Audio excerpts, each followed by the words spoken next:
dialogue is organized with the aim of deepening the understanding of democracy's significance in modern society, enhance civic participation, and examine the role of digital technology in democracy and climate change governance. It is buttressed on the understanding that Africa has a long history of wavering governance and unstable democratic values. However, there has been an attempt to try out different governance strategies in various contexts, but most of these interventions have been trumped by lack of strong, sustainable institutions. Thus, the search for an effective model that may unlock the potential of civic participation in democratic processes in ripe. First of all, welcome, and great that something that has taken a long time, coordinating, organizing, liaising with different stakeholders. But what makes me happy most is the fact that the whole process has been led by young people, leading from the front. For us, just background, just ensuring that all is well and doing the right connections as would be. And so at some point, once I finish, before I will welcome my boss, Professor Wanja, to give her welcoming remarks. We shall welcome Youth Café to give us the background at some point. But before that, I just wanted to just bring us to the speed. What about this subject or this debate? Why do we need it at this time? Why is it important, not just for Riara University or partners, Kenya, Africa, but the whole world? Because we are all represented here. As you can see, we are likely to have more than 50 people joining us online. We are estimating 60 people seated here face to face, and quite a bit of senior citizens will also be joining us at some point. Senior citizen in this country and all over the world to give us word of wisdom as far as democratic governance is concerned. But first things first, I want us to appreciate the fact that this debate is very timely, and the debate crystallizes around three things. The debate crystallized, I'm being told I have to use this so that they can be able to. I was saying that the debate is around a number of themes that we developed jointly and we thought are important for all of us: democracy, technology, youth activism, climate change, governance. Very important.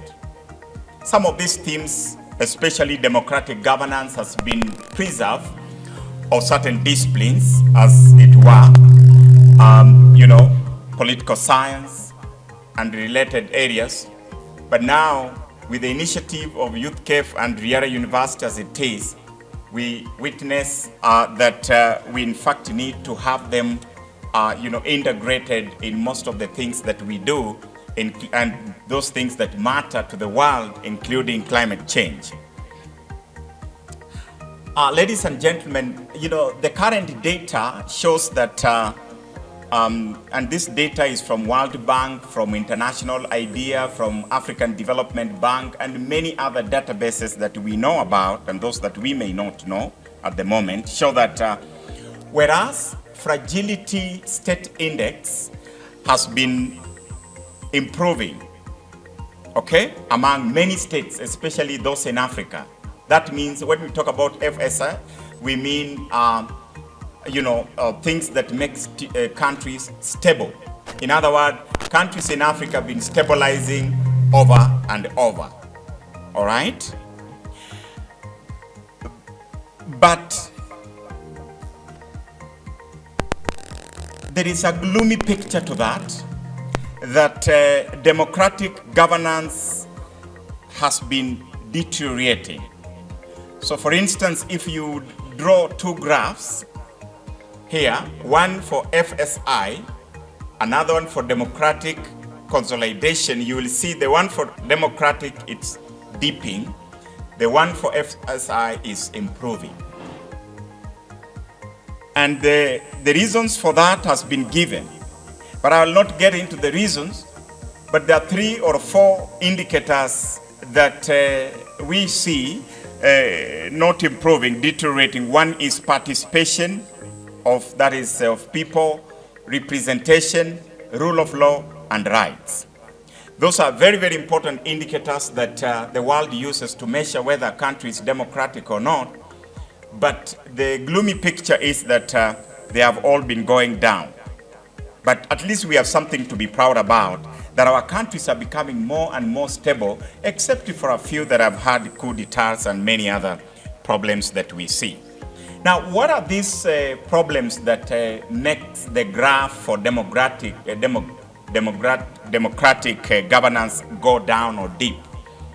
Unconstitutional change, okay? But there are a whole debate about those things, because seemingly, in short term, some of those countries that have had unconstitutional change, they seem to be stabilizing in West Africa. So the question is, are good or bad? That's a question for another day. Change of term limits is also an issue. And then decline in credible elections. In other words, elections have been compromised in many ways.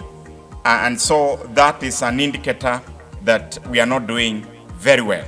However, among the 4 indicators that I did mention that political scientists use to measure the status of democracy, at least the participation has been higher. Participation, and I think the other one would be the rule of law. I mean, the rights. But the rule of law has been very much, very poorly done, and perhaps that is the reason why we are gathered here. Those are some of the questions we shall be reflecting upon. Popular movements in countries like Kenya, Ghana, Morocco, Mozambique, Nigeria, Sierra Leone, they've been very good as part of participation, what we call alternative participation. However, they can also be counterproductive. Counterproductive, as a conflictologist, as somebody who studies conflict, they may be good, but also you have to look at them in terms of how do they, or what implications do they have in terms of peace and conflict, and of course stability. When we have those kind of uprisings and resistance, sometimes we have got more casualties in terms of conflict, as opposed to achieving the very good objective that we would want to achieve, which is representation and participation. And so political scientists have made a very important conclusion. And this conclusion is that we seem not to have a substitute for effective democratic institutions. Because even in countries where takeovers has been done through coup d'etats, stability is a bit wavering. It's not as stable as would be expected. And so we are still in search for an alternative. I'm hoping that this debate today that is well organized by the institutions and partners can get solutions to those to the alternative. Because as it is, we don't seem to have an alternative. At least an effective alternative doesn't exist. As I said in the beginning, Africa seems to be doing very well when it comes to participation.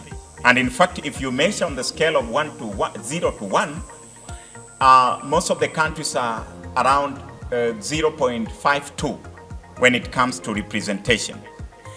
However, participation. Rule of law and representation, it is down. On the scale of 0 to 1, it's about 0.38. Okay? Two of them, rule of law and representation, measure at 0.38. And let me be clear, this has been measured over the years. From 1980 to where we are, 2020, the legislation have been shown to play a role of countervailing two institutions, the legislature and the judiciary. They play what they call CI, countervailing. Countervailing is like counterproductivity. In other words, you are putting so much effort, but this effort is usurped by some forces. These forces are not good, and the studies have shown that it originates from two institutions at least, all right?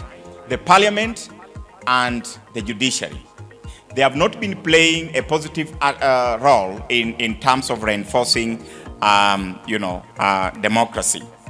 But then, how does the counterproductivity affect democratic consolidation? I believe that is one of the questions that is nagging us here. I hope at the end of this workshop, we can be able to get some solutions to that.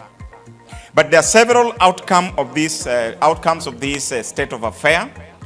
Just very quickly, lack of internal checks and balances, at least from the latest reports that we have.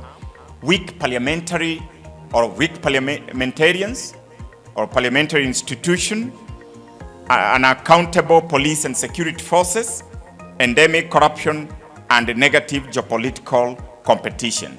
Those are some of the issues that perhaps will also form part and parcel of our discussion today, and hopefully we can get some solutions to it.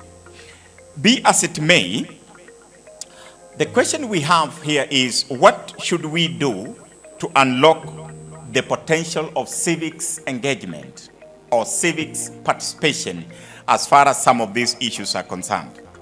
How do we consolidate democracy? Because democracy is good for all of us. In fact, the academic institutions are not exempted. In fact, studies have shown that institutions or organizations where you involve people in decision making, there are very high chances that you are going to have very little disruptions. All right? Disruptions, if you don't have disruptions in your institutions, your organization, you are likely to finish your academic calendar on time. You will have good graduates getting out on time, not people spending 10 years studying undergraduate or 20 years studying PhDs or master's degrees. So these things we are talking about are not just out there in our parliament, they also affect our institutions. All right, how much people are engaged. And no wonder these days students are part and parcel of the university governing council or governing bodies because it was deemed very, very, very important. It does seem to me that every time the continent, that is African continent, makes progress on the indicators of democratic representation, the neo-patrimonial behavior crops in. And we all know, or those who at least study these subjects know that, neo-patrimonial behavior, they breed kleptocracy and oligarchy. In other words, I have made a contention that there is transformation happening in many African countries, I can tell you. There is transformation. The difference is who is being transformed. Who is benefiting from the transformation? You hear people go into some cocoons, they go into some kind of rooms, they agree that I'm going to give you this money and please go and make this statement so that people feel positive about it. You are going to be part of the government through proxy. So you'll find even opposition becoming part of government, but in the public they deny they're not. Is that good for democratic consolidation? And so, who is really benefiting from this democracy that we're talking about? Is it the common people, the mamamboga? Is it the students, the young people in universities who are supposed to get education and live life in future? Those are questions that we need to ask ourselves. But nobody should lie to you that Africa's been rising tremendously. In fact, the statistics from the African Development Bank show very clearly the economy has been growing quite well. Kenya is a good example also. But again, the opposite is the same. The young people have a role to play, and I think they are doing it. When you follow the media, over the weekend we were somewhere and somebody was telling us how the young people are really doing many things on social media. Now they are taking people's images and showing images in a very interesting way, it is very hard to catch them, because will you go to court and present your shadow, that this is my shadow, and you are talking negative things about me? I don't know. I'm sure you've seen all these things in social media, isn't it? So those are roles that young people can play in painting out the evils and the ills that are happening in the society that are usurping the democracy or democratic governance that we all know. Okay? You can do it in different ways, but the ultimate goal is to ensure that democracy takes root and there is democratic space that is cultivated and taken care of. As I finalize, we also need to be sure that we are not disrupting democratic governance. And so the quest for effective and sustainable transformation is important. It will require a number of things that we are going to discuss in this forum. One is approach, mechanisms, institutions, and perhaps the last one I want to mention is what we call the alternative forms of representation. Here, the question is, if it is true that important institutions, especially the legislature and the judiciary, have been compromised to the extent that they don't consolidate, they don't support consolidation of democracy, all right? Or in other words, they have failed. Should we continue to rely on them or on those institutions to check the state? Are they going to be the expected representation? Are they going to be your watchdog? All right? What is the place of formalization of resistance committees? Those are now alternative. Alternative representation include, resistance committees and also protest movement. But also people say, can we test mass movement or mass action? Because all these have been documented as part and parcel of representation where the judiciary, the legislature have failed, where the members of parliament cannot represent you as expected, where they don't play their role as would be the case, then we start to ask ourselves such questions. Thank you so much, Professor, for setting the stage for what I would call in my university days conceptual framework for the debate and dialogue today. I am going to bring the Youth Cafe's point of views from our engagement on work on democracy in Africa and around the region.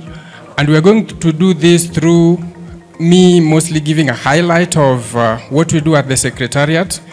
Then we have our distinguished Board of Director Representation, Mary Yvonne, who will address some of the most technical and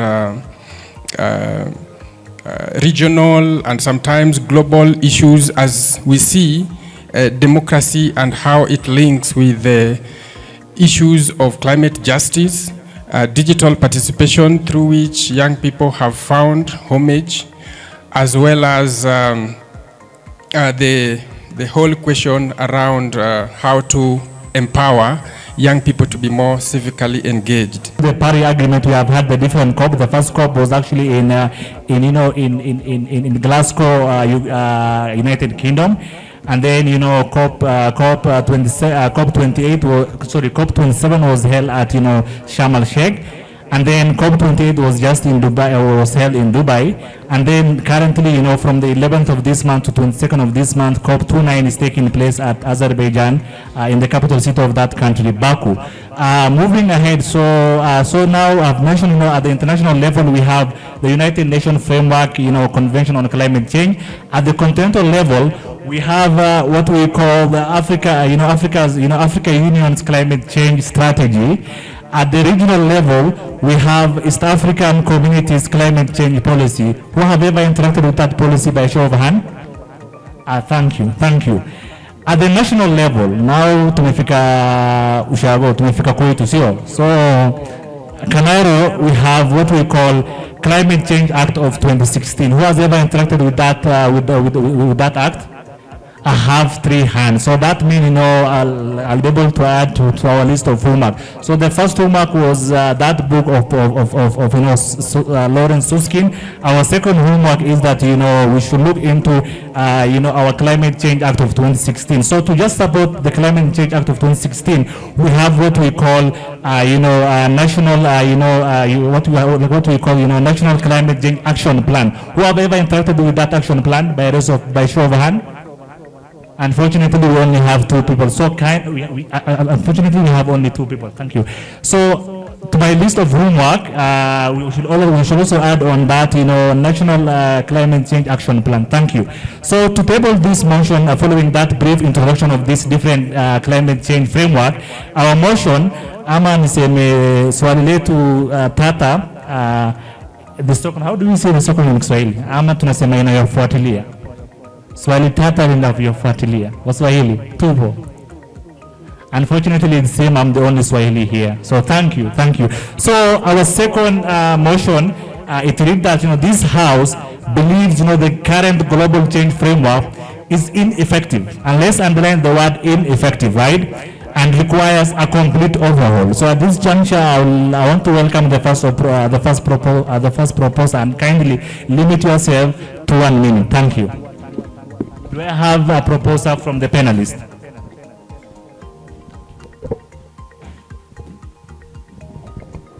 Thank you very much. I would want to propose that motion. And my reason being that we began with the Kyoto Protocol that was signed in 1997 and entered into force in 2005, I think so. And then again, when you look at the reasons why Kyoto Protocol did not succeed, is one is a participation from major emitters. They did not take part. They did not take active part in this protocol. There were also reasons of weak enforcement, which was not there. And then again, the political disagreement that existed between states. Camp Paris Agreement, which again came into effect in 2015. With the aim of reducing the global temperatures by about 2%, which mostly now we are talking of 1.5%. What has come out of all this? Is that a question. Have we achieved what we wanted to achieve? When you look at the political disagreements, you look at China, one of the largest emitters in the world. But again, China doesn't want to be described as a developed country. It wants to remain as a developing country, so that it doesn't have much responsibility in the financing of climate change matters. So look at that. So what needs to be done in the world, or a radical change in the world, is to look at how all this can be collapsed into one entity, and look at how countries can come and converge at a certain point where these issues can be addressed adequately. EU already is saying, we are overburdened financing all this. US is also complaining. I think in 2023 they gave about $9.5 billion in support, but that was during Biden's time. So what will happen now with Trump coming in? Thank you.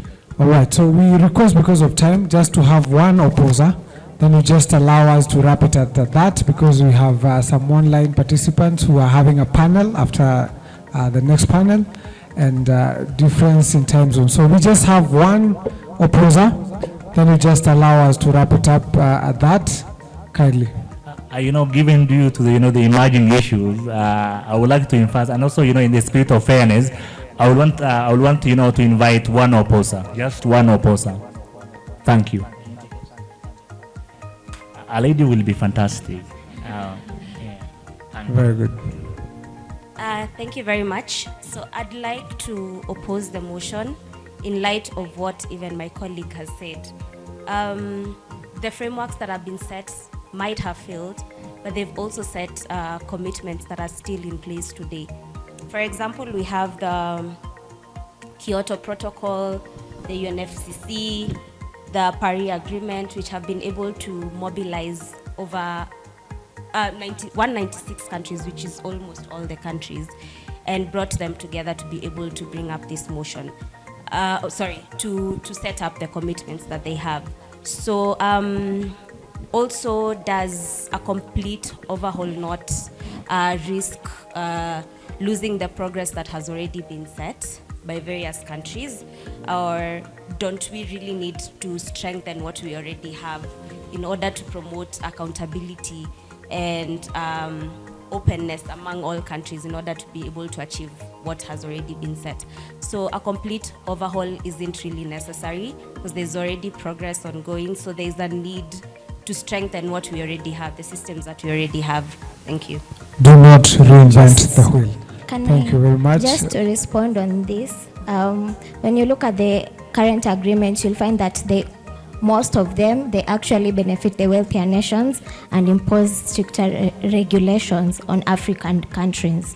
So I believe it is very important as Africans, in the spirit of Pan-Africanism, to come together and have a regional strong group so that when we go to those conferences, we can actually have influence. Because at the moment, we always get the end shot of the short end of the stick because we don't have the influence and we don't have the power. But currently, as the agreements are as at, there is not even enough accountability mechanisms or even enforcement mechanisms to hold them accountable. And that's why we still have this problem to date. Thank you. We have to wrap it up. Yes, thank you. I think it's a very interesting conversation that we are having, especially for the ones who are very passionate about these issues. Now, in as much as we're looking at, my sister is mentioning about the issues of compliance, so that we have treaties and laws of compliance, we need to look at the question of sovereignty. Okay, sovereignty is anchored in international law. So in most cases, you'll not find a country wanajistaki that we have not complied about A, B, C, and D. So sovereignty, the question of sovereignty has to be addressed, very objectively, so that we can make headway with regards to, compliance with these treaties or not, on whether to punish them or not. Thank you. With as many as of the similar opinion with the opposers, say aye. With as many as of a contrary opinion with the proposers, say nay. Then we have it. What we are going to do is just to open up a discussion among ourselves, because these are very useful issues that I think have revolved around most of the discussions that we've had the whole morning. The issue of digital innovation, and of course, what the other panel was speaking about. We may just want to pick up from there and talk about environmental diplomacy. We had 4 sets of questions. The first one, how can digital tools be leveraged to improve transparency, accountability, and participation in governance? Then the second one, what are the risks and challenges of digital engagement, and how can they be mitigated? The third question is, in what ways can African nations balance economic development and environmental sustainability while ensuring climate justice for vulnerable communities?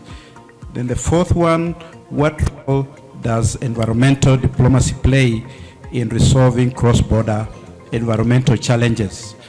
Now that I have only one panelist, I think I'll allow her to introduce herself and say something before I turn over the mic to the other members of the team.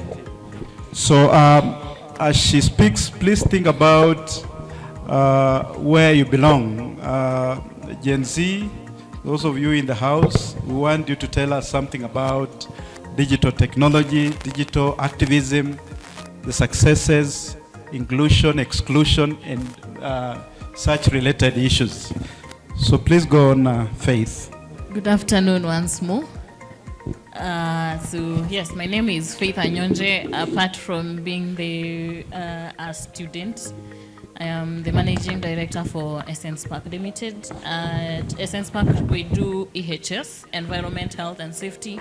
And in environment, we do waste management. So I run a women's program called Mama Raslimali, where we train women on upcycling.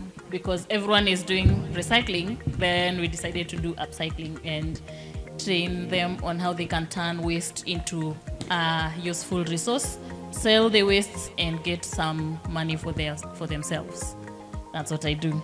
So my undergraduate is environment and my postgraduate is occupational health and safety, and then my other postgraduate is now international relations. Kindly say something about the first set, the issue of transparency and accountability in the use of digital tools. So digital tools will be very paramount in environmental issues, solving environmental issues, because one of the problems we have in the agreements, for example, just what we have been discussing, is how do we measure, for example, the inefficiency of Kyoto Protocol? We do not have measures in place. We do not have parameters to measure the effectiveness of that agreement. We do not have parameters to measure the effectiveness of Paris Agreement, for example. So if we have the digital tools, they can help us with getting data. And one of the problems we have, and especially with the developed countries, with the major powers, is they need data. They need to be provided that this is the amount they are producing and this is what they have done. We do not have those kind of data. So, and then because we are relying in self-reporting, you find that countries are giving wrong information, and we do not have any way we can ascertain the kind of reports that they are giving.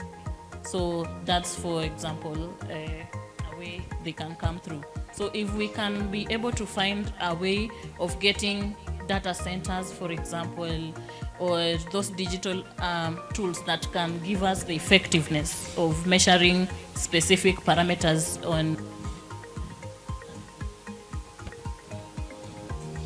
Thank you, Faith. Data. I think the keynote speaker in the morning told us about the value of data and research. And he gave us a lot of statistics on a number of issues, because we can never do any analysis without basing it on data. So let me open up the floor. And I want to do it this way.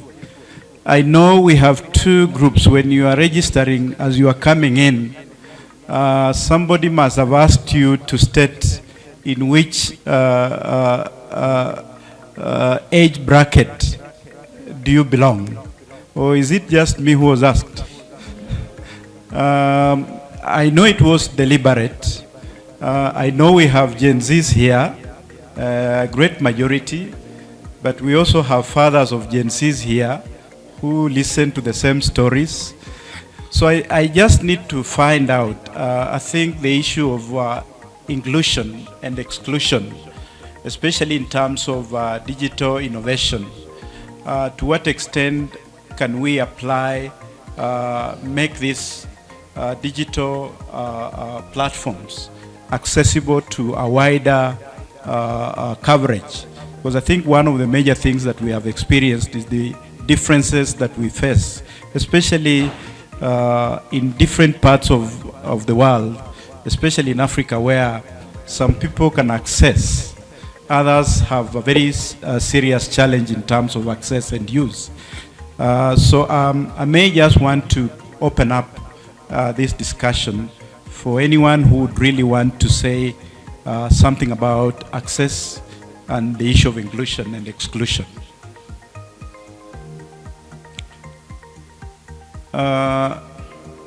Any hand? Please go ahead. Just say your name for purposes of all of us. Right. Okay, nimesikia kuna Gen Z, kuna wengine, sisi millennials tuko pia hapa ndani tu hapa katikati. which is very interesting. Right. As I said, my name's Felix. I'm a counseling psychologist, and currently I think I am more on the mental and psychological side of governance.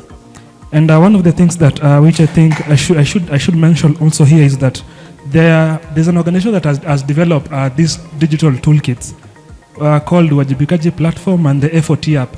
Basically, this is what we are talking about here because it encompasses everything, like collection of data, doing scorecards, what we are doing right now in Kiambu, because we have an organization that is doing that. So this is very essential in the fact that it doesn't not only deal with the apps per se ya simu, but shortcodes and SMSs where you can just do your name, report on what you've seen.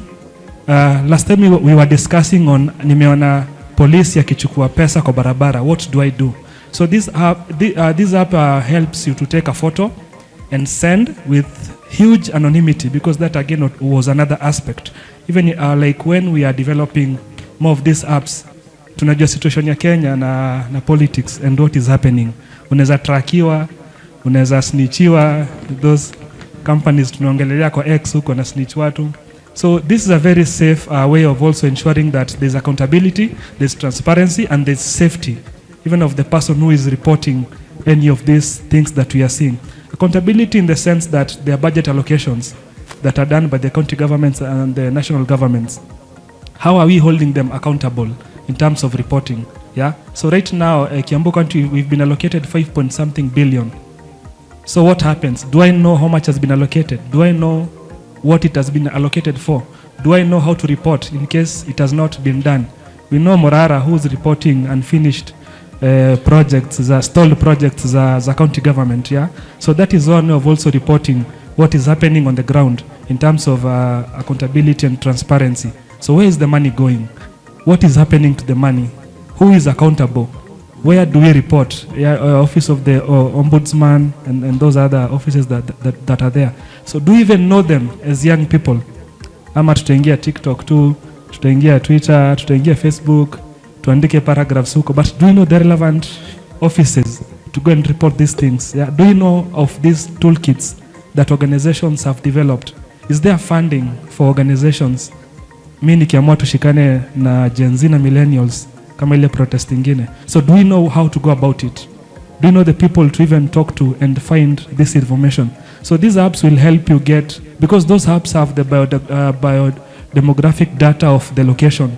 Kama ni shule za Kiambu, ziko ngapi, ziko wapi, ziko na staff wangapi, ziko na students wangapi. So all these things will find them in those toolkits. And you can be able to just pick a school in, let's say, Embakasi, kuna pesa ilipeano hapo na haijafanyiwa kazi. So I think this is one of the best ways that we can go currently with our generation, and the fact that we are very dynamic on social media and smartphones. Yeah, I think that was what I really wanted to say. Thank you. Thank you very much. I think you have touched on quite weighty issues, especially in terms of accountability and transparency. I'll move on to the second speaker, kindly. Hamjambo tena. Kwa majina naitwa Kevin Odwar, najulikana kama balozi. Mimi ni muuguzi, mtu wa emergency.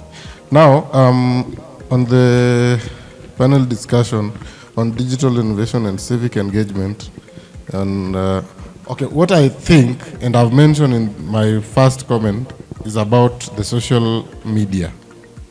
If we utilize the social media, I think youths can get information rightfully. Because even if we are talking about, I mean, he mentioned about visiting government offices.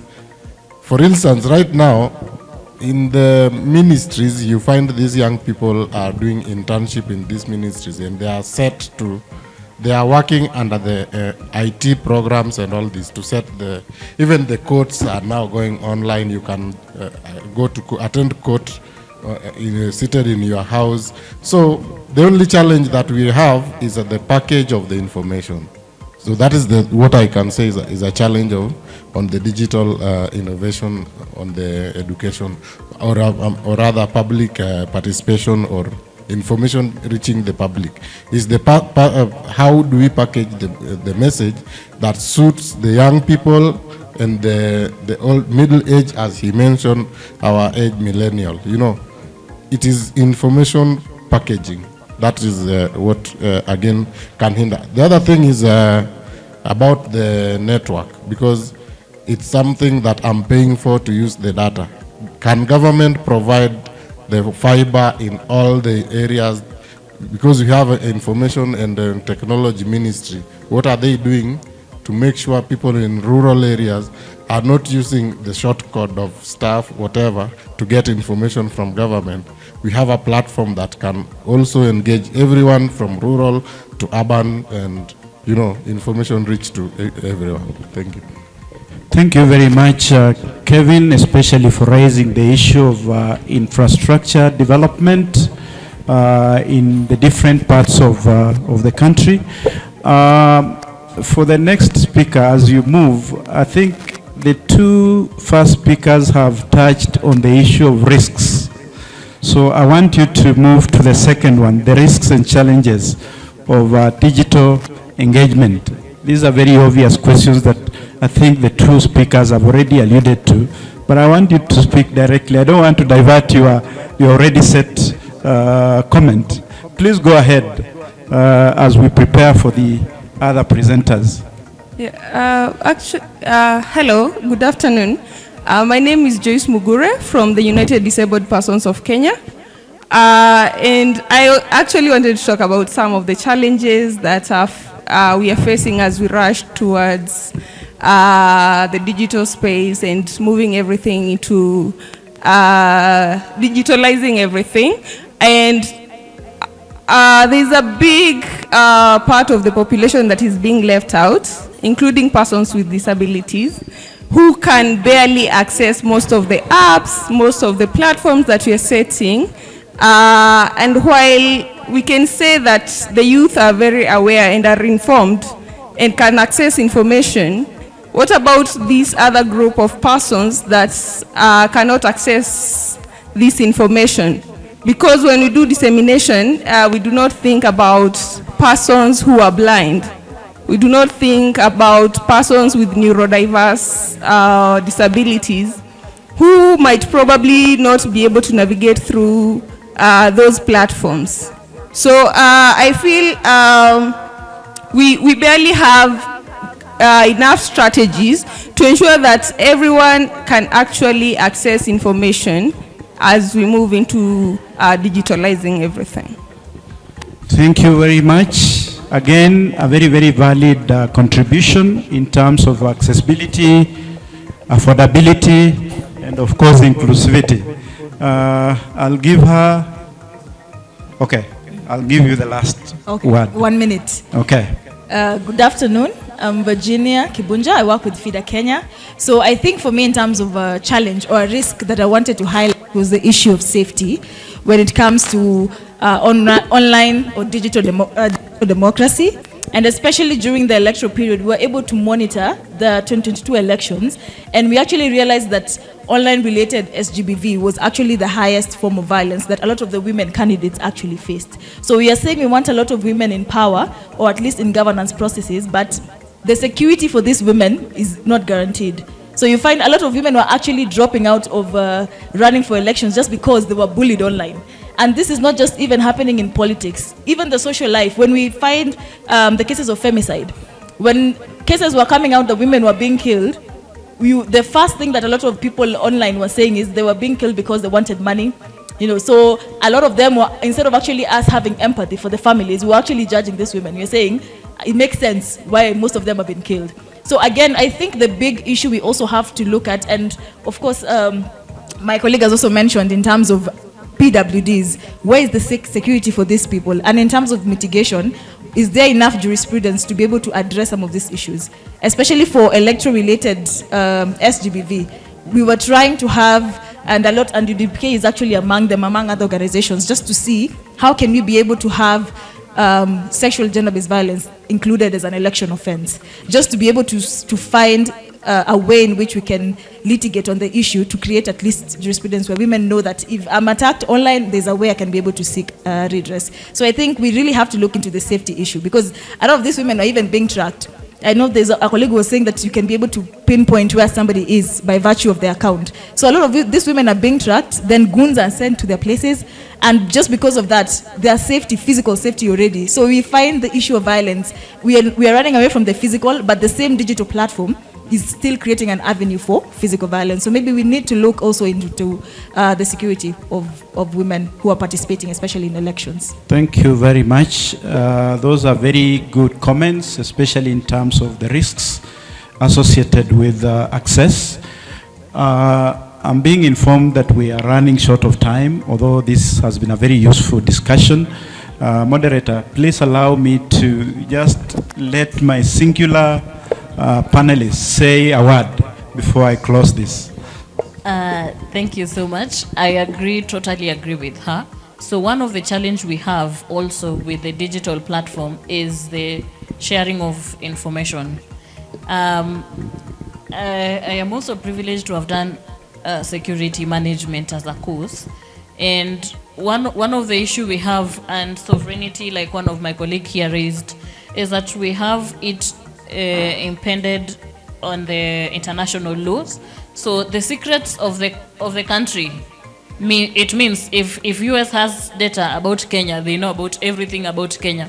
You get? So we do not have our own privacy even as a country, because information has been shared. That's also one problem that we have with the digital platforms. Thank you very much. I think those are very good comments. I think she's ending on a note that all of us should be aware of, the issue of regulation and policy. I think very, very important. Those of us who have been watching news, I think yesterday some young men were arrested and arraigned in court. In Uganda, it has become a challenge, and in every other country, I think the issue of regulation and the privacy of information that we circulate on social media.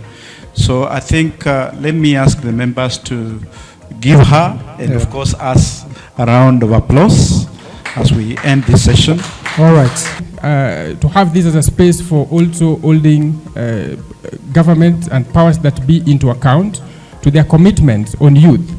And the panels that we've put together are very interactive and will delve further into these questions as we find commonly together a pathway towards joint solutions to the state of democracy as we see it today in our country, communities, and the region. Therefore, without further ado, I have the honor to invite our board of director, the representative from the executive board, who herself is a Democrat at heart and in action, and has bared the flag, carrying the democratic flag in the region and around the world, has represented youth at the very highest echelons of the society, including United Nations, in government, COMESA, as an advisor, as a practitioner, and as a doer. Mary, can I go on? So let me, ladies and gentlemen, invite Mary, who will give her her remarks and set the day into further perspectives from how we see it as an organization. And then she will in turn invite Nikki. So Nikki is from the Global Democracy Coalition, who have partnered with us for this event, for which we are honored that we competitively, so the Youth Café competitively actually won the Africa region of leading the Voice for Democracy campaign, beating seasoned democratic organizations and institutions. But do we say? It is such an honor to be here today. Thank you so much. As well as has introduced me, my name is Mary, and I'm representing the other board members. So I want to start off by saying thank you, democracy. In these unprecedented times, democracy remains our strongest pillar, a living testament to the power of collective voices. It is the compass guiding through uncertainty, the catalyst for social justice. and the engine for innovation and growth. Democracy is more than governance. It is the embodiment of our shared humanity, where equity, participation, and accountability converge to shape a brighter and more inclusive future. Ladies and gentlemen, on behalf of the Youth Café, I welcome you to the regional dialogue as we delve into the theme that captures the essence of our era: empowering democracy, civic participation, digital innovation, and climate change governance. This dialogue is more than just an academic exercise. It is a rallying cry. As we convene today, Africa stands at crossroads. Across the continent, we see both remarkable progress and daunting challenges in the pursuit of democracy. Africa is home to some of the world's youngest population. With over 60% of its, this protest highlighted the frustration of a generation grappling with systematic inequalities. Mobilizing through social media platforms like TikTok and Instagram, Kenyan youth showcased their ability to organize, amplify their voices, and hold leaders to account. These protests were more than just a moment. They were a movement, demonstrating the transformative power of civic participation in addressing societal grievances and reshaping governance. They also underscored the critical role of digital platforms in mobilizing and sustaining advocacy efforts, particularly among tech-savvy youth. While democracy faces internal challenges, it's also under siege from another crisis: climate change. 9 of the 10 most climate vulnerable countries in the world are in sub-Saharan Africa. Let that sink in for a moment. Communities across our continent are experiencing rising temperatures, prolonged droughts, erratic rainfall, and devastating floods, phenomena that disproportionately impact the most marginalized. For example, in Kenya ASOL regions, recurrent droughts have disseminated livelihoods, fueled conflicts over scarce resources, and forced families to migrate. These disruptions strain governance systems and increase the risk of instability, as communities lose faith in the ability of institutions to address their needs.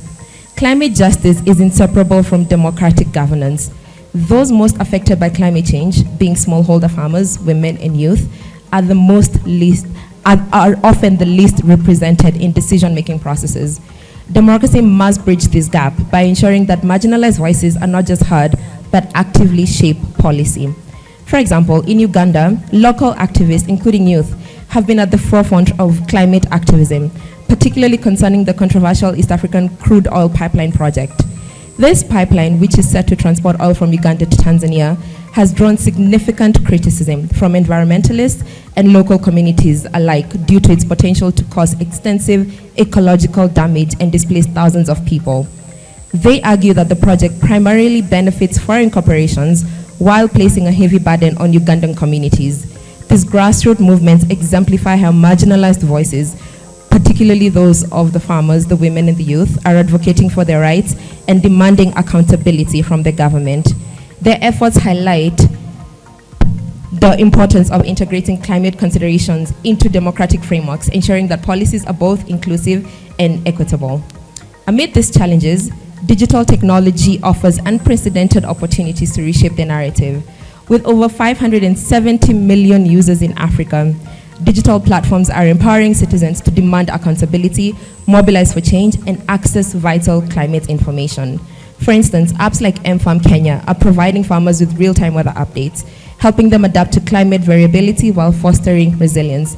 However, the digital divide remains a stark reality. In sub-Saharan Africa, approximately 39% of the population have access to the internet. Bridging this gap is essential not only for democratic participation, but also for climate adaptation. As we explore digital innovation today, let us envision solutions that amplify marginalized voices and democratize access to technology. With this backdrop, our dialogue has 3 clear objectives. We need to revitalize civic participation. Democracy is strongest when citizens are actively engaged. Today, we hope to discuss strategies to reignite civic involvement, particularly among youth, ensuring they see themselves as co-creators of governance and sustainability. We hope to leverage digital innovation. Digital tools are a double-edged sword. They can democratize information and foster transparency, but they can also propagate disinformation and exclusion. Together, we hope to explore how to maximize the benefits while mitigating its risks. We also hope to advance climate change governance. Climate change needs to go beyond technical solution to address systematic inequalities. By weaving climate justice into democratic processes, we can create policies that are both equitable and effective. At the end of today, we hope to have strengthened collaboration, have a strategic communique, and have empowerment through knowledge that we will have shared. As we embark on today's discussions, I urge each of you to reflect on the role you can play in this journey. Whether you're an advocate for democracy, a champion of digital transformation, or a steward of the environment, your voice matters. Together, let us chart a path not only that to preserve democracy, but also to ensure it evolves to meet challenges of our time. Democracy must not only survive, it must thrive. It must be inclusive, resilient, and transformative, delivering justice, equity, and hope for generations to come. Thank you so much for joining us today, and we hope to have a fruitful discussion. Riara University, what are the other forms of what we can use to include youth and women in governance? Are you telling our young people that the only good job, the only luxurious job that you can use to become a politician? No, I was an aspirant myself. Of course, the question also is what inspired me. But what is this inspiring people to be on the ballot? And what else? What other forms of involvement women and youth in governance can we look at? Good morning, ladies and gents. My name is Kate Kodiaga. Though most people call me Kate with a K, it's a small detail that I like to emphasize on. Thank you very much. Welcome, Honorable Kirautu Murungi from CMD. And the Joneses, I have them calling you the professor of politics. Karibu sana. Let's go on. Yes. So, kindly allow me to set the stage for today's dialogue. I'd like to break down the etymology of democracy. Democracy originates from ancient Greece, from two Greek words, kratos and demos meaning the people, and kratos meaning power or rule. Essentially, democracy means rule by the people.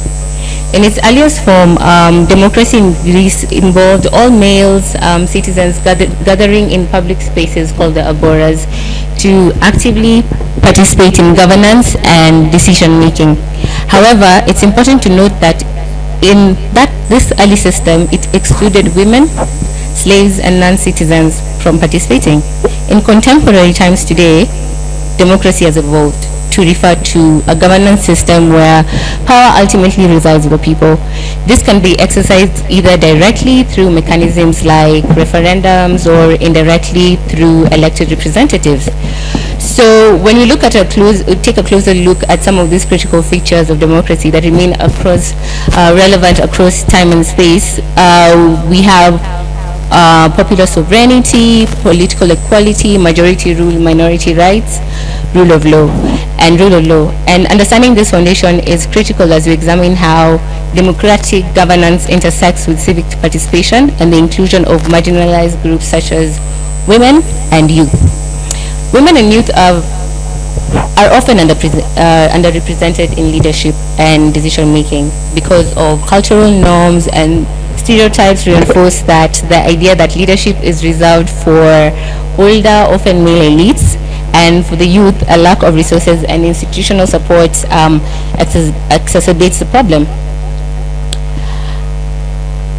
And when it comes to governance, like you asked, including women and youth isn't just noble, it's very essential. And why it matters is, allow me to paint a picture of decision making within a family. If one person, let's say the father, makes all decisions, the outcomes are limited to his perspective, right? But when children or women are part of the conversation, the diversity of viewpoints leads to more balanced and inclusive solutions. The same principle applies to governance. Women and youth bring diverse perspectives, creativity and innovation, especially in addressing modern challenges like climate change and governance reform, equity and fairness, and accountability. Yet systemic barriers exist, like cultural norms, economic exclusion, limited education, and a lack of mentorship. And overcoming these challenges require targeted interventions like education, economic empowerment, policy reforms, and mentorship programs. So why inclusion matters is, As it brings diverse perspectives to the table, women and youth have unique experiences that can highlight issues that are often overlooked even in governance. The involvement ensures broader, more inclusive solutions to societal challenges. It also helps to foster a sense of ownership and belonging, and when people feel heard and included, it creates a more sense of equity, fairness, and justice. This often helps to correct historical imbalances and creates a more harmonious society. It also helps to the youth to bring innovation and creativity, because we the youth are the future, and we are full of energy, fresh ideas, and our adaptability are quite essential in tackling challenges like governance, reforms, and climate change. So when we include women and youth in decision making, we're not just giving them a seat at the table, we're building a more robust, progressive, and equitable society. And the voices matter, the perspectives enrich the process, and the participation leads to a great and better outcomes for everyone. So as we reflect on the dialogue today, I'd love us to draw inspiration from ancient Greece, not because it was perfect, but because it started on a journey we're still on. The agoras of ancient Greece remind us of the importance of participation. Back then it was about gathering in public spaces. Today it's about ensuring that every voice is heard, whether in government halls, at community meetings, or online platforms. Like the Greeks who laid the foundation for us, we too are architects of democracy.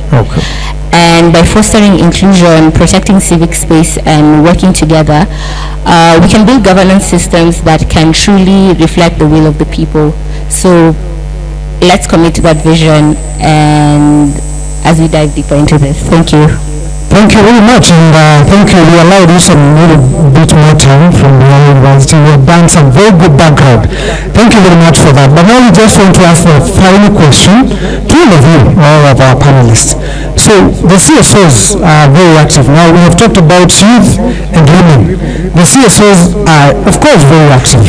But how can CSOs protect and reclaim civic space in an increasingly restrictive political environment across Africa? Do you feel that the political environment is continuously becoming restrictive? Are the CSO civil societies feeling that their hands are tied? And just to combine with that, because of time, you can also tell us how the civil societies can enhance closer collaborations with governments. Instead of viewing them as restrictive, as our enemies, as our ones barring us, how can they be able to enhance closer collaboration with the government to foster democratic governance and development? And we'll allow everyone to have just a minute or a minute and a half, because there are two questions. Just combine them. Tell us how the CSOs can be able to reclaim the space, and as well, are the governments becoming restrictive? And finally, how can the collaboration be increased? Thank you. Yeah, so I think to me, I would suggest proper use of social media. Social media has become a very strong tool in the recent, in the current generation. Performance with the government that Professor has mentioned. In real sense, I've participated in several policies, including National Land Alliance Commission formation as a youth representative by then. And you will find that the information that coming from community civil society to the government can lead to, drastic doing. For us as Balozi Amani, we are really focusing in grassroots in the grassroots implementation. Like on Sunday, we did something small, a simple thing. On a post on WhatsApp status, I asked my friends to buy a lunch for a 3 household, and within few minutes, the power of social media, we are able to raise a food stuff for 3 households. That, you see, this is power of the social media that we have, and the civil society, because if the people are not fed by the government, as civil society, we are coming in to fill in the gap that the government is not doing. Lastly, the challenge with the government is, as the civil society, if you you look at the projects that are there, if, for instance, we work with the government in terms of implementing peace, because we are focusing on peace building, you will find that the minister will write a report and they will reject the project of civil society and implement and write their report as the people who led the implementation of this project. So that can also hinder the civil society again to work with the government in implementing projects. Thank you. Okay, I hope the Prof has gotten something out of it. A question, the last question there. And as we ask the questions, let's also brag about our event. Hashtag Thank You Democracy. Look for Youth Café online and also share it. Good afternoon, Prof. My name is Edwin. Thank you for the presentation. I just had a question. You said while you are a governor in Meru, you never had the community talk about climate change. Is it that they didn't talk about it in a manner that we define it here in Nairobi, or they don't talk about it at all? All right, that's a quick question, but Professor, just allow us for gender equality. We give a lady here, Dr. Musau. Dr. Alodi. Dr. Okay. Oh, the questions are becoming more. I'm not a student, but I felt I need to ask this, Honorable. When you look at democracy, especially in this country, in Africa, I feel democracy is a community, and that's why we are having mentions going for, these positions. Now, I wanted to ask you, don't you think the democracy that we practice in this continent, in this country, is imposed democracy? We don't actually understand what it all entails, and that's why even the leaders we elect kind of don't understand it, and we keep now complaining. We have to come up with sort of revolution so that try to understand what this democracy is all about. The previous speaker presented about military rule becoming sort of citizens are going or drawing towards military rule. Perhaps is the democracy that we need is redefining our democracy. And I'm hoping to see how it goes for Sahel Alliance, Niger, Mali, and Burkina Faso, who are trying military rule. In a way, it might be working. Perhaps it's time to redefine the so-called democracy, not the imported democracy. All right, so just give to her as I take to Prof. Forgive us for almost becoming like politicians with a last one, but I'll give the mic now to you to respond afterwards. Okay, thank you so much. My name is Evelyn, and I work for Scientists of Kenya Association. And mine is a concern, having a background in science, and the current lack of inclusion of youths when it comes to policy making, and you find that most of the youths are only involved when projects are in the implementation stage. So having worked in government, like currently we had issues with GMOs, we have an issue with climate change, but it is very rare you find a youth that has been included in a boardroom where they have to talk about the GMOs, they have to talk about the climate change. And mine was to ask, having worked in government, what is the criteria of representation when it comes to policy? What is the criteria of representation when it comes to act, considering having fallen into the STI, the Science, Technology and Innovation Act? If you go through it, we do not have a representation of a young person. Most of the time, most of the meetings or most of the conferences that we attend, the constitution is for professors. Considering that professors are very learned people, actually we have some of the professors here, but to be very honest, with the people that we've interacted, the professors have interacted with in science, they are still a bit lagging behind when it comes to technology, even social media. Most of them even are struggling operating their LinkedIn and their Facebook account, and they're the same people we are so domiciled, and we are so much invested in them.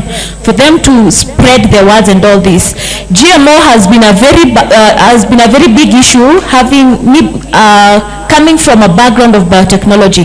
But how many youths that are in biotechnology are aware of the current trends that we have in GMOs? So mine, I've always been wanting to understand what is the criteria of constitution, because we want to sit in boardrooms where policy and decision making are being passed so that we are not involved during implementation.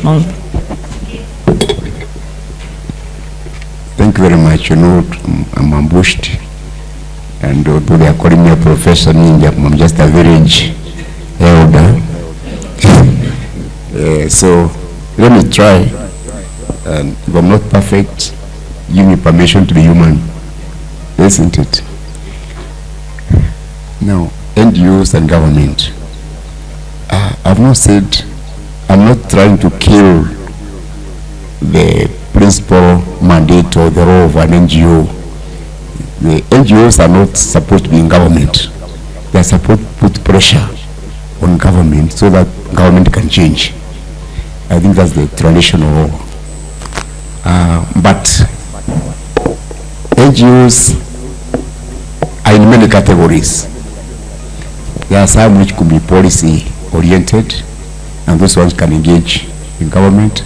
There are others which are the grassroots, complementing government efforts, or others filling the gaps where there is nobody. So I think, I didn't say all NGOs.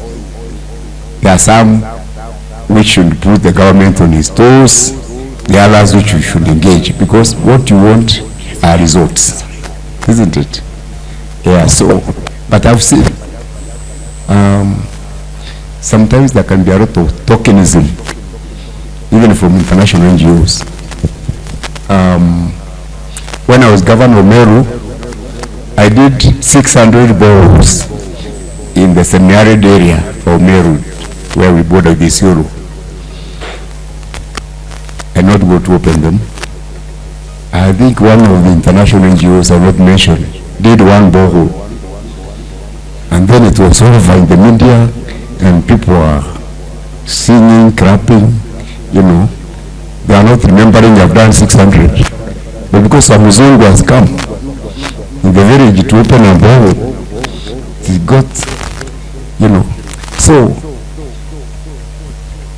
if there's a way you can penetrate and use government resources, you can have much more impact. But I think it is for you to decide which corner, which space you take as an NGO community. 2, climate change. Do we talk about it in the grassroots? I think that's a very valid question. Actually, the wananchi do deal with issues relating to climate change, even not calling it climate change. There will be a lot of complaints about rivers drying up. There will be complaints about there not being sufficient grass for the animals. There will be conflicts between pastoralists and farmers and what have you. So the issues, climate change issues are there. What I was saying is that we don't have those meetings of climate change in the village. The meetings are in national and international. So maybe a way could also be found on bringing those meetings and in a language which people understand, so that not only people with ties and the professors who can talk about this.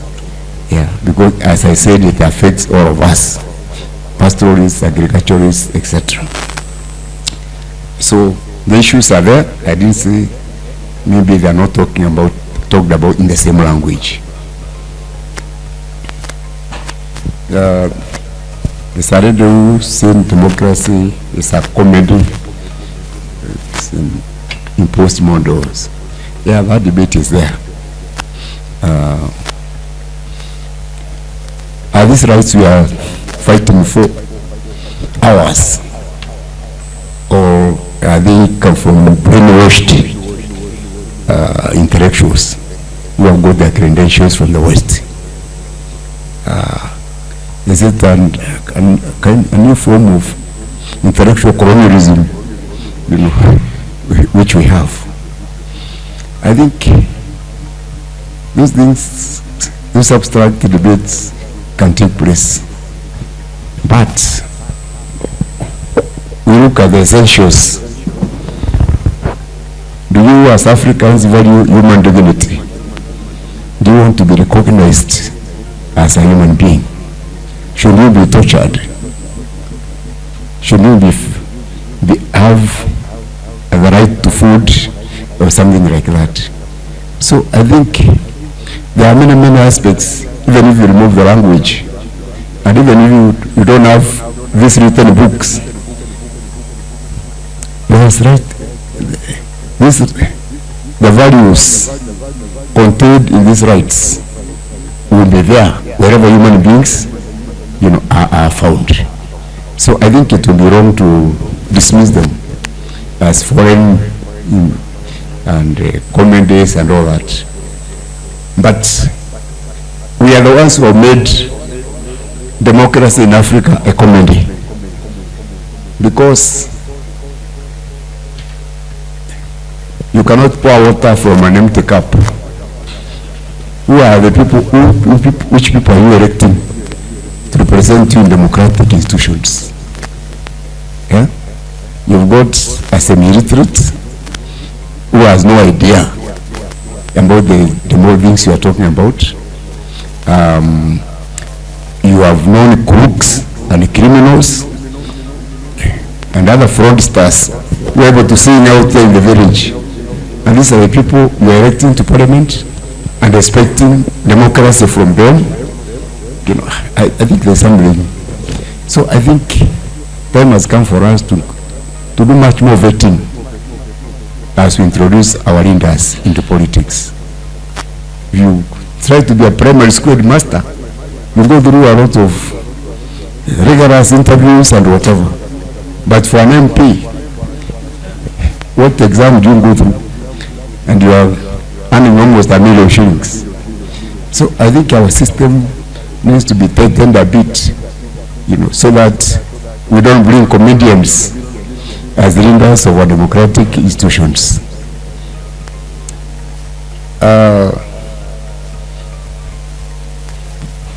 I think somebody talking about a preference for military rule because we are not moving. It's true that debate is also there, especially when it comes to development. Rwanda has been praised a lot for being a model of Africa, and I think even internationally, should we go the Chinese way or the American way or the Indian way? But they are saying there's too much noise in democracy, and this is hampering development, the pace of development of Africa. But we are going back to where we started. Once you get the military in and they become corrupt and they abuse human rights, how are you going to get them out? So, for me, the answer is only one. If something goes wrong in a democracy, sort it out through democracy. Do civic education, mobilize people, and go to a ballot, change those people, and bring in people who will not make your democracy a comedy. So I don't think military rule is an option, for us in Africa. Not from where we come from. How do we involve the youth? Sorry, I'm taking a bit wrong. How do we get the youth involved? I think the youth should learn from women. There's a time women were also not involved. Remember one time we went to Kibaki to Malindi and in a political party meeting, and the women were asked to leave so that we can talk important things. But things have changed. The women made so much noise. Wherever we went, they started counting themselves. Mbona hakuna wanawake hapa? Mbona nini? So it is only by making noise that the youth will be incorporated in decision-making processes. Others, you are not into boundary. You are listened to when you came out in the streets.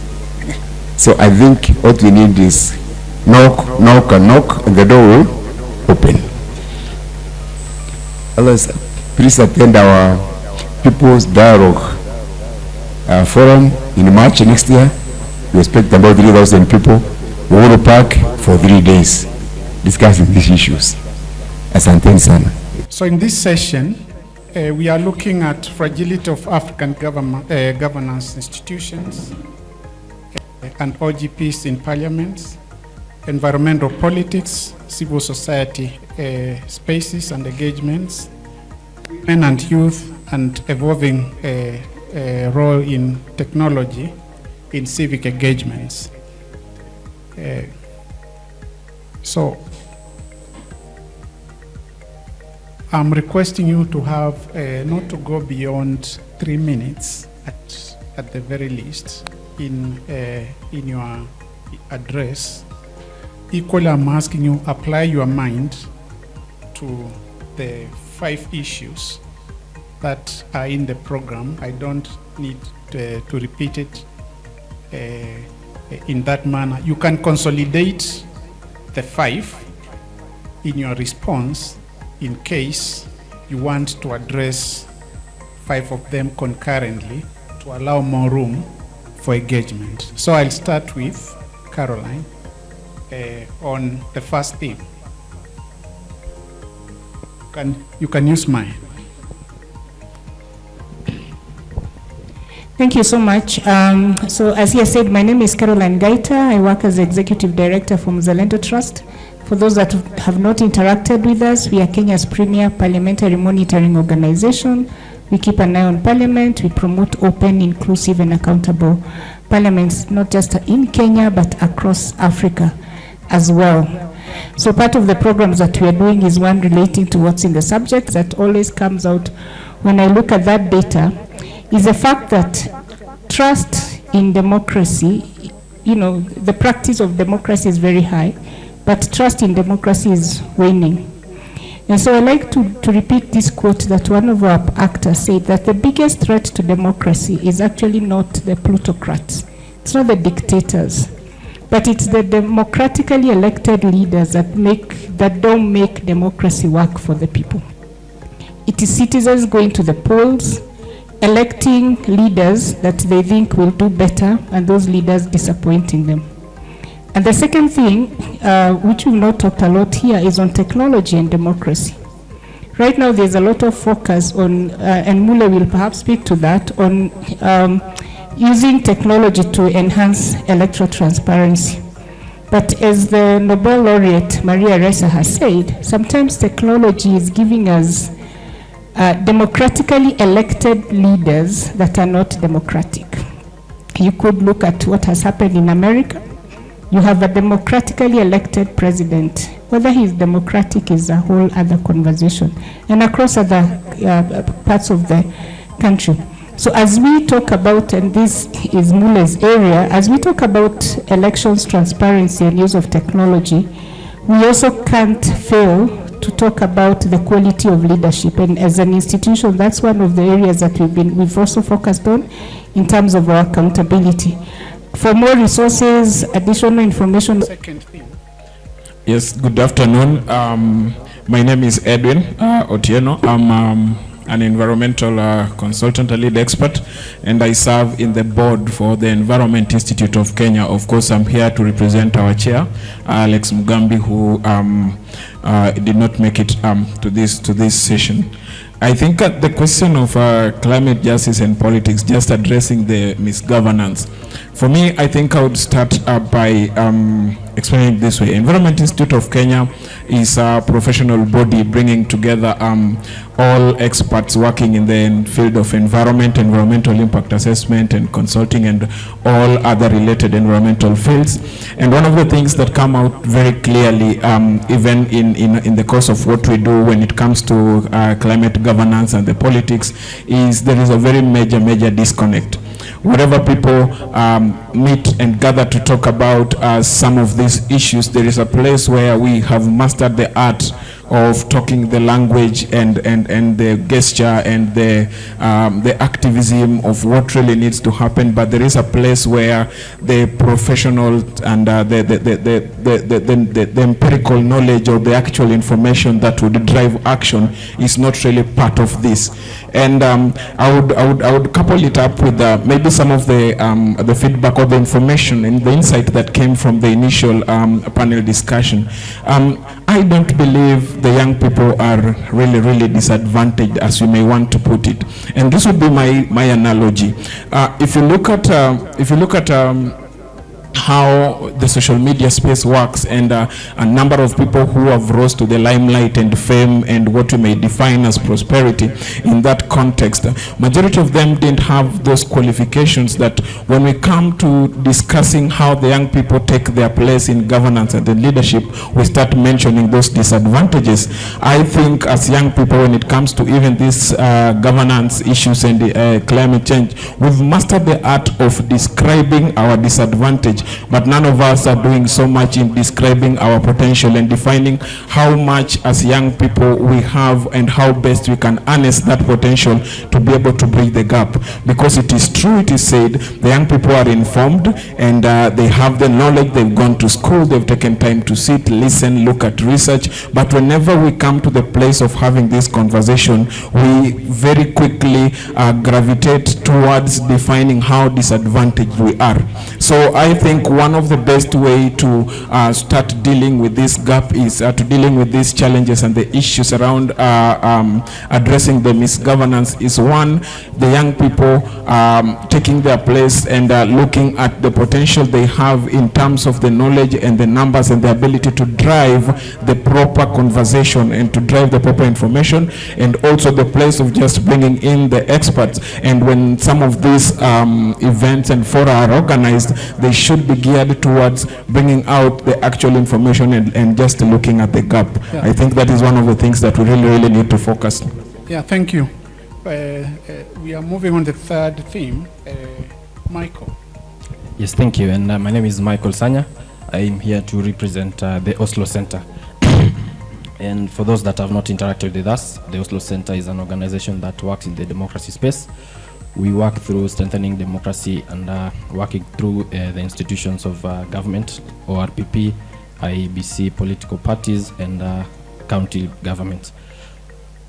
I will address myself to the topic, which is the youth assemblies. The Oslo Center has a model of youth assemblies that is being implemented in Kwale and Lamu. The youth assemblies take the shape of parliament. They elect their youth leaders from the ward level, and these leaders are brought together at now the county level to form a structured platform where young people are able to engage with the duty bearers, and they engage with the county governments through policy cycles. So they will go to the villages, they will collect issues, they will put together through a policy cycle process and present to the duty bearers for actioning. Why so? Because as we look at now the impact or the role of CSOs, and this is now, I've heard most of you say that CSOs, there's a disconnect between the engagement between the CSOs and governments. And this mostly has been brought about by not having structured platforms of engagement. Because we all talk about engaging the government, but we miss the point where now we are not really putting our opinions in a more structured way of how we can engage the government. Thank you. Bashir, you are the next. Fourth thematic. Yeah. Good afternoon. Is it good afternoon? Right. Yeah. My name is Ahmed Noor Bashir. I'm one of the youth advisors for the European Union Commission in Brussels. And today I'll be addressing the women and youth in governance. So I come from a community in northern Kenya, which every time we struggle with layers of marginalization. First is the social norms. So the whole community itself looks down upon young people, and there's this culture of negotiated democracy where, I mean, I don't know what to call them, like village elders, clan elders choose the people who the Nini will vote for. Sorry. They usually choose what the voters will do. So young people are usually out of the picture when that negotiated democracy starts. And then the other thing is the cost of campaign. So today, if you want to run for a member of parliament in Kenya, it costs around 50 million, or I don't know, around 50 million or to 200 million. So that itself pushes out young people and women out of the conversation, because there's an economic inequality when it comes to that. And then coming to the last one is funding, because young organizations working in the areas of governance until today lack a funding mechanism that is youth friendly. Because you come and look at when I started my own organization back in 2015, I had a lot of hurdles going for funding. People would tell me, your organization is young, you need capacity, you need to have a good financial system, but these are bureaucratic hurdles that we need to get rid of if we really want to empower young people. And to the last one is, yeah, that's all. Thank you. Okay, thank you, Bashir. Mule should be the last on the 5th March day. Thank you very much. My name is Mule Musau. I work with the Elections Observation Group. I've been asked to talk about the role of technology in terms of civic engagement and elections moving forward. And because a lot of this discussion has been canvassed, even earlier this moment, even Mheshimiwa was talking about the Gen Z and the ability of the Gen Z to actually be able to mobilize in big numbers.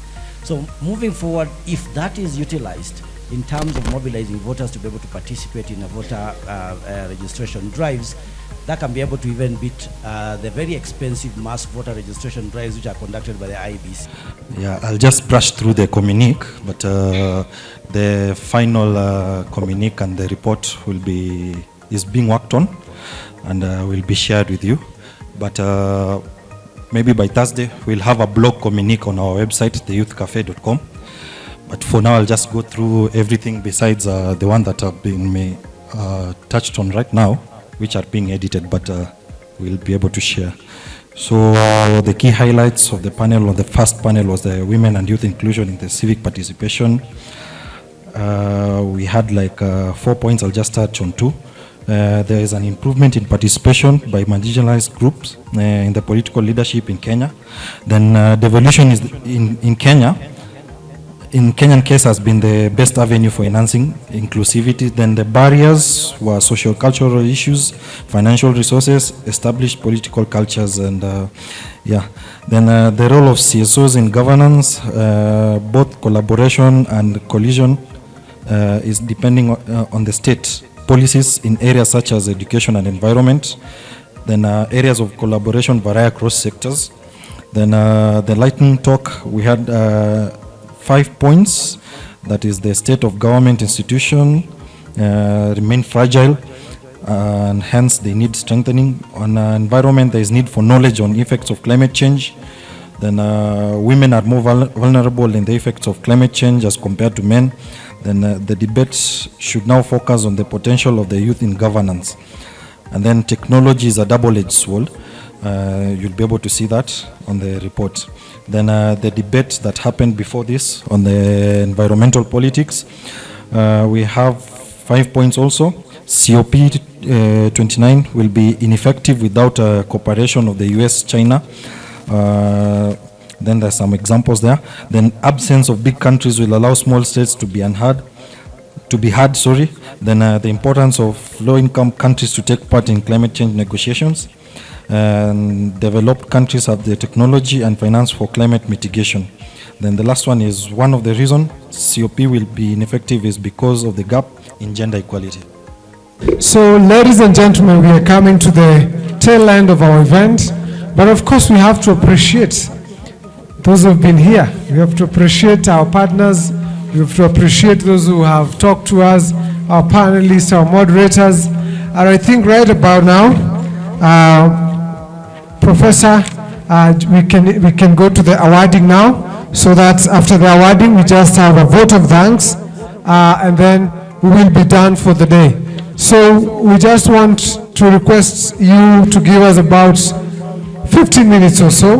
We'll be done. Of course, some of us perhaps have left, but we'll see how to go about it. I also want to invite the CEO, Youth Café, to come here so that we're able to do this together. So Willy Sonyango, Executive Director, Youth Café, karibu sana. Thank you, Kingori. Well done. Let's clap for him also, yeah? He's been encouraging us to clap for us, but we haven't. So can I call upon Willis and the board member of Youth Café, Mary, so that we have our students who will do what they do best in terms of appreciating. We shall begin by Willis. Willis, come. Willis leads a very dynamic team. I keep on telling him. And it is through this organization, the Youth Café, that we were able to put together the ideas and this function. Kenyans fear traffic, so majority of them may have left, but I can tell you our attendance today was more than 60 people. That is face to face. Online, they were around 30 or so at some point. But because of traffic in Nairobi, people would also want to go and see families, something that we do appreciate. Now, they run an organization that is very, very dynamic, very connecting. It's through them that we've been able to go this far. Is Cassandra in the room? The young girl? Nelson, can you check out whether Cassandra is out? Cassandra Ndungu or, yeah. I saw her around.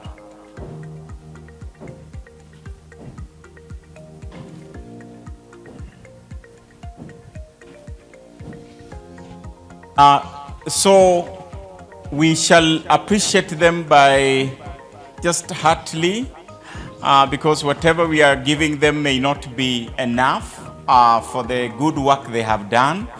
But Riara University practices reciprocity, and we welcome people, we welcome partners, we welcome colleagues, friends to form part of our family, a bigger family of scholars, professionals. Our school trains diplomats. And so most of you would be interested in building yourselves into diplomats or other professions related. You're most welcome. And our young diplomats here, please. Thank you, Prof. Good afternoon. My name is Collins Metet. I am a fourth-year student of International Relations and Diplomacy.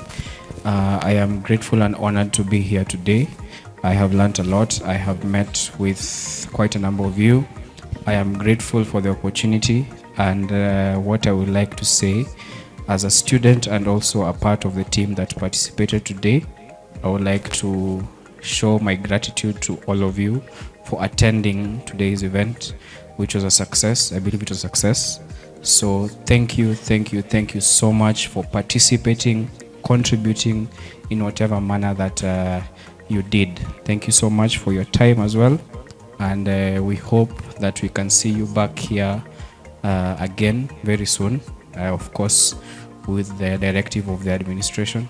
And karibuni sana Riara University.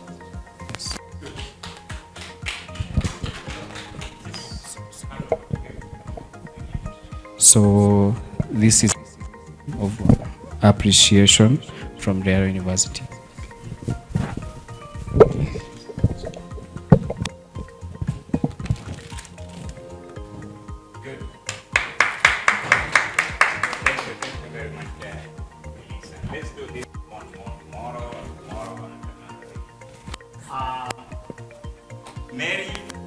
Mary is also perhaps working behind the curtain to have this event because she's a member of the board.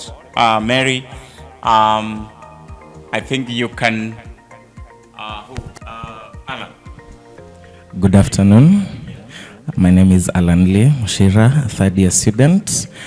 Someone once taught me that life is the sum of, success in life is some of the little things that we do each and every day. And this one, is, in as much as we may call it little, it's something big. It's exposed us to more networks. It's exposed us to opportunities we didn't have had if it didn't happen. So just to appreciate that, I will be handing this to you. I thank you from Riara. I thank you from us on behalf of all the students, and hoping there'll be more opportunities like this in the future. Thank you.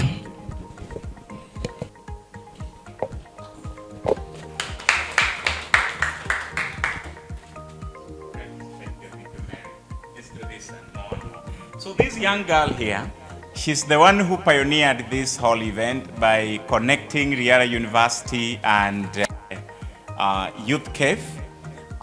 She's an entrepreneur, and I've always told her she's destined for greater things. So we may not have a gift today, young girl, but be blessed, isn't it? And keep doing good job. Okay? Her name is? Hi, my name is Cassandra. I'm a student. Full names, my name is Cassandra Ndunge. I'm a student at Riara University, and also I work at the Youth Café. Thank you. Thank you, Cassandra, and thank you, all of you. So we have certificates, and as we said that Nairobi is always complicated. Before you finish the meeting, even when the attendance was enormous, you still have people rushing. But we shall call them two things. One, if they have left already, we are going to organize a way of having them. Two, those who attended and certificates are not here for some reasons, maybe because of random selection, we are going to organize for a second round of the same. So we shall just call, and then you come pick it. I call her, him, can you come join us? Mary, join us as well, so that you can be able to help us to dish out, okay? It's just appreciation. Sarah Msau? Yes, we can keep them. We can keep them. Christine Nyambura? Sorry? Yeah, that will be okay. Samson Koech, one of our master students, you will keep for him. Faith Anyonje, also our Wairi Muturi. Okay.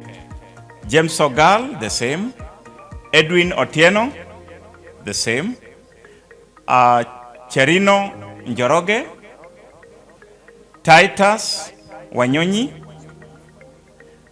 Tom Isaac. Cassandra, she just walked out. Yes. Auchi, one of our colleagues. Mary Odada. Oh, okay. Yes. Wapi makofi ya profesa akipatia board member wetu. Makofi zaidi.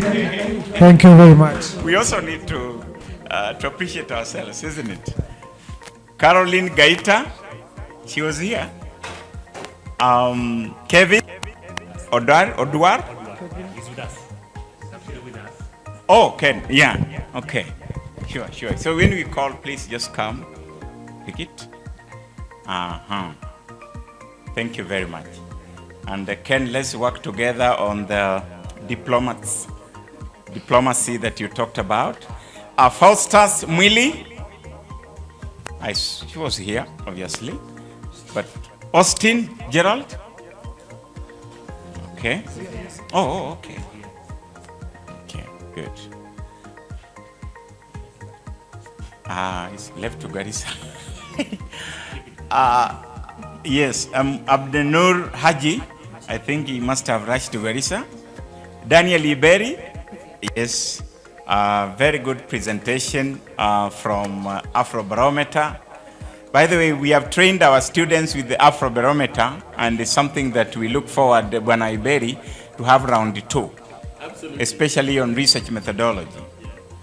Susan Wambui. Yes, she was here. Mule Msau. He has just left. Victor Kirui left. Catherine, she just left also. Peter Ofula. Dr. Peter Ofula is a colleague from Kenyatta University and our very, very, very able discussant. He also friend of Riara University. We work together on a number of things, scholarly and professional. Johnston Imbote, yes, we shall be able to keep for them. Evelyn Kimanthi, traffic in Nairobi. Felix Kidinji. Felix Kidinji, thank you very much for coming, participating, and the discussion has been very, very enriching. Christine Muramo. Christine Mraimo, very good, very good. Christine, thank you for coming. Come again and work with us. Riara community is very much hospitable. Belinda Akoth, sorry. Just left. Oh, okay. Yes. Belinda, thank you. Continue working with us. Imbote. Yes, young man gave very good, most welcome experience from the working with organizations in the,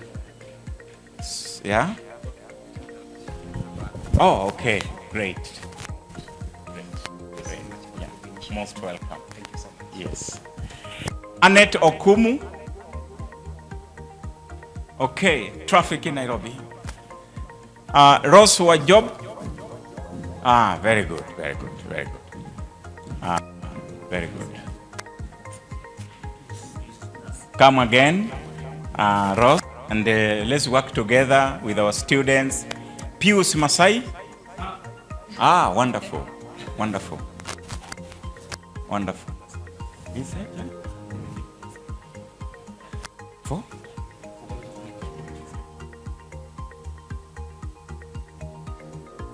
Yes, Pius used to be the director of disaster management. I think we've met before in some other spaces, but he continues to be a very useful member of this society at times when we need people who can respond to disasters. Thank you. Yes. All right. Thank you. Thank you very much, colleague. He's also a police officer by training. Benson Macero, traffic in Nairobi. Holly, she was here. She comes from Netherlands. She is also a friend of Riara University.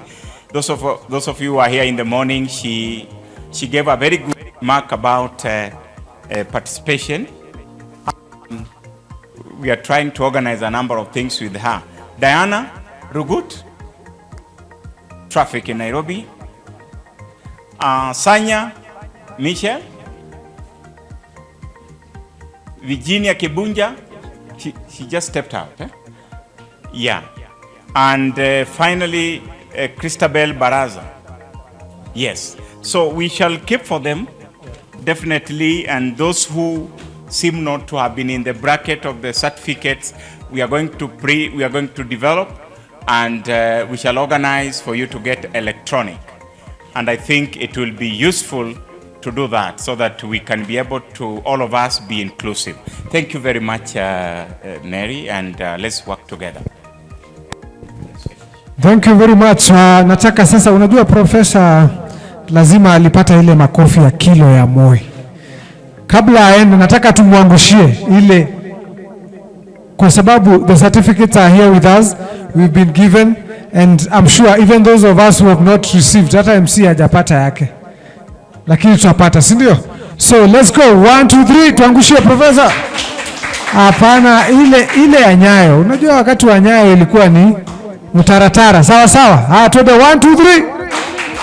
Asante profesa na Riara University, na pia the Youth Café, na pia GDC, na pia nyinyi wote fungua.